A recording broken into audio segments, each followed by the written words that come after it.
Bom dia, boa tarde, boa noite. Aqui mais uma vez é o professor Leandro e nós vamos dar continuidade aos conteúdos da disciplina Educação Física.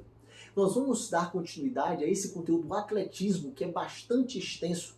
Nós já viemos de outras aulas de atletismo aqui no nosso canal, que fala sobre corridas rasas, corridas com obstáculos, corridas com barreiras, marcha atlética, arremesso de peso, salto em distância, salto triplo. Então, nós estamos explicando cada uma das modalidades do atletismo. Só que agora nós vamos falar de uma modalidade não tão conhecida. Que modalidade é essa, Leandro? Presta atenção comigo. Nós vamos falar sobre o salto em distância paralímpico. Aí você me pergunta, Leandro, paralímpico? O que é um salto em distância paralímpico? Moçada, é um salto de distância quase igual como vocês conhecem. A única diferença é que é praticado por pessoas com deficiências, com necessidades especiais. Em alguns casos, o salto em distância chega a ser praticamente o mesmo, mas o atleta possui alguma limitação física, ou alguma limitação mental. Então, o salto em distância paralímpico, na verdade, é o salto em distância que nós já estudamos aqui, só que praticado por pessoas com necessidades especiais. Ou uma pessoa com deficiência visual, ou uma pessoa com algum tipo de deficiência nos membros, ou braços, ou pernas. Então, o atletismo, no caso, o salto em distância paralímpico, é como se fosse uma Olimpíada para pessoas com necessidades especiais. Quer ver? Vamos dar continuidade à aula e eu vou explicar para vocês e você vai perceber que existem algumas diferenças. E você vai perceber que esses atletas, os atletas paralímpicos, que têm essas necessidades especiais, são grandes atletas e conseguem fazer coisas que nós, que somos que nos consideramos normais, entre aspas, não conseguimos fazer. Então preste atenção comigo. Moçada, eu coloquei esse primeiro slide, que foi um dos slides que nós trabalhamos no salto em distância convencional. Olha o que eu coloquei. Salto em distância.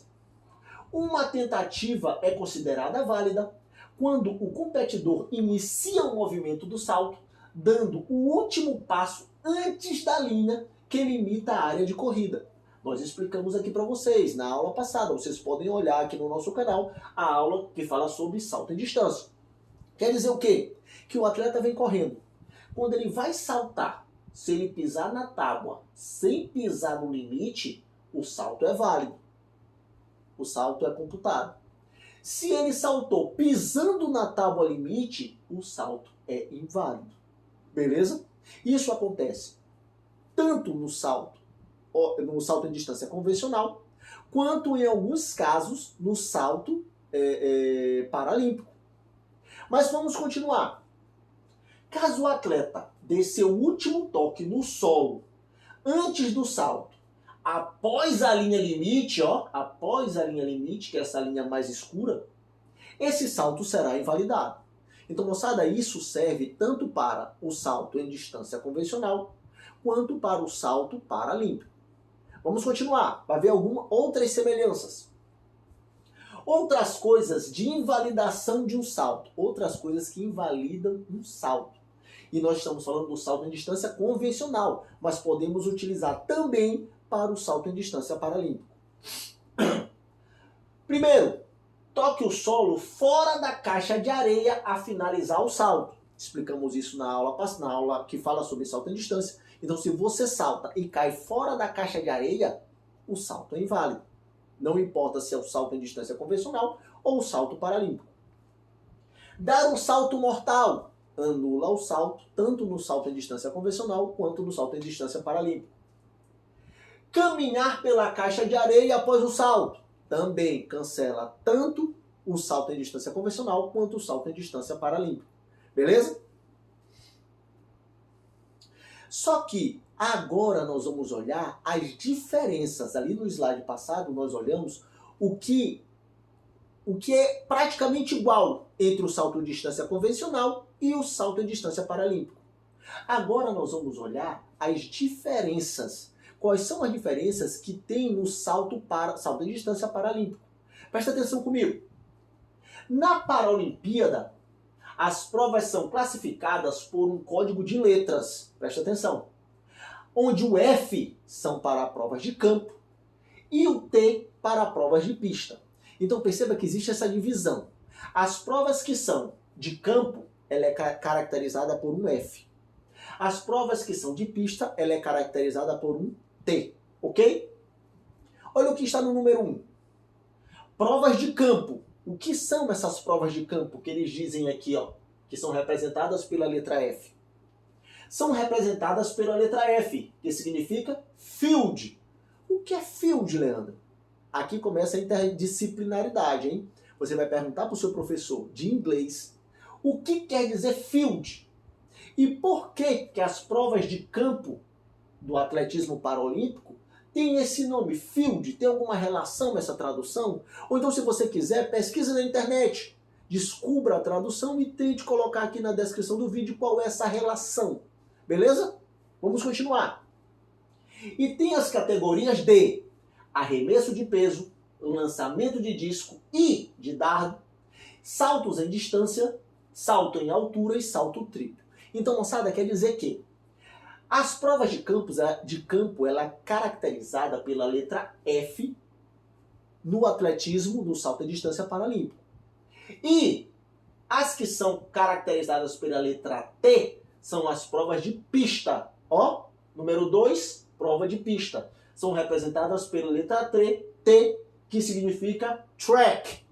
O que quer dizer track? Vamos fazer a mesma coisa que nós supomos para vocês aqui no field. Tentem colocar na descrição do vídeo o que quer dizer field e o que quer dizer track e qual é a relação deles com essas provas, provas de campo e prova de pista. Mas quais são essas provas de pista, Leandro? São corridas, revezamentos e maratonas. Só que nós vamos focalizar agora nas provas de campo, já que a nossa aula, é sobre salto em distância. E perceba, ó, salto em distância está classificado com a letra F, que significa field. Beleza? Atenção! Salto em distância paralímpico. Existem também números. Ó, nós falamos que existem as letras, que é o F e o T. Nós vamos explicar agora o F, porque nós vamos falar sobre salto em distância. E salto em distância está classificado no atletismo paralímpico como salto em distância. Ok? Aqui, ó. A letra F, ela caracteriza arremessos de peso, lançamento de disco, dardo, salto em distância, que é o que nós estamos estudando, altura e salto triplo. Salto em altura, salto em triplo. Então nós vamos estudar agora sobre a classificação F e não a classificação T. Quando nós formos trabalhar corrida, revezamento e maratona paralímpico, aí nós vamos trabalhar a letra T, ok? Então nós vamos começar trabalhando a letra F. Perceba. Existem também números que indicam grau e o tipo é o grau de deficiência dos competidores. Confira a classificação abaixo. Presta atenção. Nós colocamos aqui, ó, a classificação F11 a F13 e nós colocamos que são os deficientes visuais. Quer dizer que a classificação do F11 ao F13, nós estamos falando de atletas que têm deficiências visuais. São atletas que têm a visão um pouco ruim até atletas que não têm visão nenhuma. Então essa classificação serve para você poder botar a competição de uma forma justa. Você já pensou que é eu colocar para saltar, fazer um salto em distância? Um atleta que consegue olhar mais ou menos e um atleta que não olha nada? Você acharia isso justo? Não, não seria justo. Então o correto seria você colocar os atletas que enxergam mais ou menos em uma categoria e os atletas que não enxergam nada em outra categoria. Você percebeu para que serve essa diferença entre números? É para classificar os atletas de acordo com as suas limitações, de acordo com as suas deficiências. Ó, a classificação F20, deficientes intelectuais. F31 a F38, paralisados cerebrais. 31 a 34, F, né, que nós estamos trabalhando aqui, o salto, que no caso o F representa field. 31 a 34, para cadeirantes, e 35 a 38, para andantes, pessoa que anda normalmente, né? F40 e F41, anões. F42 a F44, deficiência nos membros inferiores. F45 a F47, deficiência nos membros superiores. F51 a F54, competem em cadeiras de rodas. Perceba, né, como é essa divisão. E F61 a F64, amputados de membros inferiores com prótese. Aí eu digo para vocês, perceba que Leandro marcou o F11 a F13, ele marcou, deixou em negrito e sublinhado embaixo, e marcou também o F61 a F64, onde colocamos amputados de membros inferiores com prótese. Por que tu marcou esses dois, Leandro? Porque esses dois são que nós vamos trabalhar agora com vocês no salto em distância. Porque eles é que possuem as maiores diferenças. Se você parar para pensar, preste atenção comigo. F40 a F41, anões fazendo o salto em distância. A única limitação que ele vai ter é a mobilidade, né? Porque as pernas dele são menores, os braços são menores, né, para fazer o movimento de corrida, mas ele não possui quase nenhuma limitação. Ele vai conseguir executar aquele movimento da maneira como você conhece no salto em distância convencional. Uma pessoa que tem deficiência intelectual, dependendo da deficiência intelectual, mas os movimentos em si, ele tem os dois braços, as duas pernas, ele consegue olhar a linha. Se ele entende o movimento, ele consegue executar o salto como nós estudamos no salto em distância convencional. Deficiente dos membros superiores. A pessoa que porventura não tenha um braço, ou tenha o braço um pouco limitado, com algum tipo de amputação, limitação, ele consegue executar um movimento de corrida? Consegue. Ele consegue olhar aonde ele tem que pisar para saltar, como nós explicamos já na aula de salto em distância convencional? Consegue. Então, para ele, o salto em distância convencional e o salto em distância paralímpico é quase a mesma coisa. Nós pegamos duas situações onde a adaptação do salto em distância é um pouco maior para atender às necessidades tanto dos deficientes visuais como dos amputados de membros inferiores com prótese. Beleza? Então vamos tentar explicar esses dois casos para vocês. Tranquilo? Vamos lá. Moçada, primeiro, salto em distância paralímpico, nós vamos falar do deficiente físico do 61 a 64. Olha o que é deficiente físico do 61 a 64. Amputados de membros inferiores com prótese. Aí você me pergunta, Leandro, mas o que é uma prótese? Eu não sei o que é prótese. Presta atenção comigo, vem aqui, ó. Quando os atletas utilizam prótese, caso a parte se desprenda enquanto o competidor está correndo, ele pode tentar continuar sem ela ou recolocá-la. Moçada, a prótese, na verdade, não é somente igual a essa. Essa aqui é uma prótese de altíssimo nível. Você já viu várias pessoas que têm algum membro amputado, uma perna, devido a diabetes, devido a algum acidente, e que ele tem uma prótese. Que essa prótese pode ser de madeira, pode ser de fibra, pode ser de titânio, como eu creio que seja essa. Mas a prótese é colocada para substituir o membro que a pessoa não tem. Então, no caso do salto em distância que nós estamos trabalhando, tá? Aqui nós temos um atleta correndo, que é uma das partes do salto em distância, a corrida. O atleta que tem uma prótese dessa, se a prótese cair durante a corrida que ele vai saltar, ele pode tentar recolocar a prótese ou saltar sem ela. Então, existem essas duas opções. Você percebeu que isso aí já é totalmente diferente do salto em distância convencional. No salto em distância convencional, o atleta que está correndo, não existe nenhuma parte do corpo dele que pode se desprender. Mas aqui, no salto em distância paralímpico, principalmente no F61 e 64, que existe essas próteses, existe essa possibilidade. E o comitê que organiza esses jogos, eles pensam isso. Beleza? Caso a prótese se desprenda durante o salto e caia na areia de modo a diminuir a distância do atleta, o número baixo será o registrado.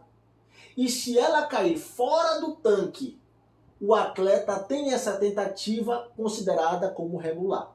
Vocês lembram que lá no início nós falamos que se o atleta cair fora da caixa de areia, o salto é invalidado.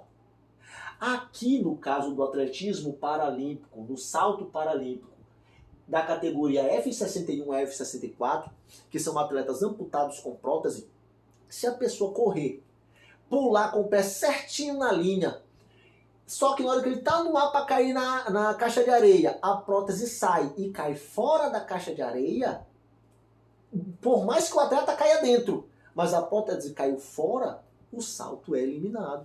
Então o atleta tem que ter toda a preocupação possível em prender a sua prótese da melhor maneira possível para ele não perder um salto.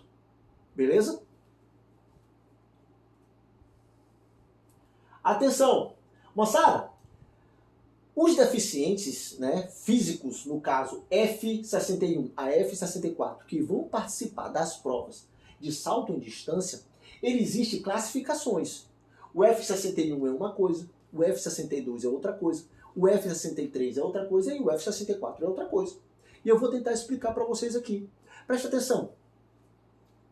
F61. Atletas duplamente amputados do joelho para cima, que competem correndo ou saltando usando próteses. Então, moçada, o F61 são atletas que têm a perna amputada duplamente, as duas pernas, e do joelho para cima. Ele não tem o joelho. Do joelho para cima ele é amputado. Ele só tem a parte da coxa. Então você pode perceber aqui, nessa figura do F61 que nós colocamos, e você pode olhar também na descrição desse vídeo, no link que vai direto para os slides, você vai perceber que o atleta, ele não possui o joelho. O joelho dele é a prótese. Então esse atleta, por ter as duas pernas amputadas acima do joelho, ele corre, ele salta na prova salto em distância paralímpico na categoria F61. Mas existe também a categoria F62. Vamos ler e vamos entender a diferença da F61 para a F62. Atletas duplamente amputados do joelho para baixo, que competem correndo ou saltando usando próteses. Perceba, nós temos aqui o F62 e nós temos a imagem. Você percebe que o atleta ele tem o joelho. Então ele vai conseguir fazer a flexão do joelho, isso, com a perna. Porque o joelho é que faz esse movimento de flexão do joelho. É o joelho que faz esse movimento de flexão. Então, esse atleta do F62, por mais que ele tenha as duas pernas amputadas, mas a amputação é abaixo do joelho e não acima do joelho, como o F61. Percebe que o F61, ele corre, não existe flexão de joelho. Não existe isso no joelho. Aqui no F62, como a amputação foi abaixo do joelho, vamos encarar como essa parte do meu dedo aqui, seja o joelho. Como a amputação foi abaixo do joelho, ele consegue fazer essa flexão. Sossegado. Beleza?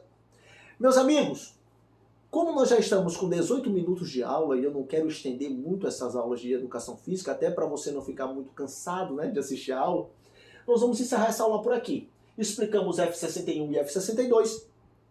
E na próxima aula nós vamos explicar as outras modalidades e como ocorre o salto em distância paralímpico nessa categoria de pessoas com amputações, com limitações físicas. Beleza? Moçada, lembre, se você puder, fique em casa. Se você não puder, se proteja a sua família, que logo, logo tudo isso vai passar. Ok? Um grande abraço a todos e até a próxima.